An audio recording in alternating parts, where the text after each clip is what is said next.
ಅದಕ್ಕೆ ನೋಡಿರ್ತಕ್ಕಂಥ ಎಲ್ಲ ನನ್ನ ಆತ್ಮೀಯ ದೈವತ ಪರಶುವನ್ನ ಎರಡನೇ ಸಂದಿನ ನಮಸ್ಕಾರಗಳನ್ನ ತಿಳಿಸಿ ಜ್ಞಾನಿಗಳಾಗಿರ್ತಕ್ಕಂಥವ್ರ ಮಾತಿನೊಳಗೊಂದು ಮಾತು ಹೇಳ್ತಾರೆ. ಬನೆ ವಚನ ಸಂಪರ್ಕಾಂತ ಸ್ವಲೋಪಿ ಗೌರಮ್ಮ ಪುಷ್ಪ ಮಾಲೂನು ಸಂಜ್ಞಾನ ಸೇರಿಸಿದ್ದಾರೆ ಅಂತ ಹೇಳಿದ್ರು.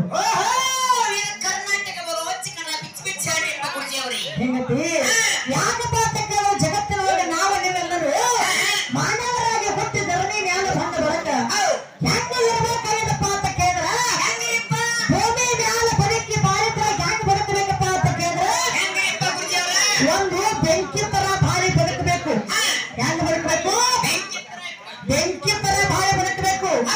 ಬೆಂಕಿ ಹೆಂಗ ಬಾಳಿ ಬದುಕ್ತೈತೆ ಅಂತ ಕೇಳಿದ್ರ ಪರಶುವನ್ನ ಬೆಂಕಿ ತನ್ನ ತಾನೇ ಸುಟ್ಕೋತೈತಿ, ಬೆಂಕಿ ತಾನೇ ಉರಿತೈತಿ.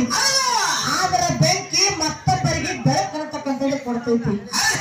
ಹಂಗ ನಮ್ಮ ಶರೀರ ಅಂತಕ್ಕಂಥದ್ದು ನಶಿಸಿ ಹೋದ್ರು ಕೂಡ ನಮ್ಮಿಂದ 4 ಮಂದಿಗೆ ಒಳ್ಳೆಯದಾಗಿರ್ಬೇಕು. ನಮ್ಮಿಂದ 4 ಮಂದಿಗೆ ಏನಪ್ಪ ಅಂತ ಕೇಳಿದ್ರೆ ಮಾತುಗಳನ್ನ ಮಾತಾಡೋದು. ಹೆಚ್ಚಿನ ಸುದ್ದಿ ಮತ್ತು ಜಾಹೀರಾತುಗಳಿಗಾಗಿ ನಮ್ಮ ಚಾನೆಲ್ ಅನ್ನು ತಪ್ಪದೇ ಸಬ್ಸ್ಕ್ರೈಬ್ ಮಾಡಿ. ಧನ್ಯವಾದಗಳು.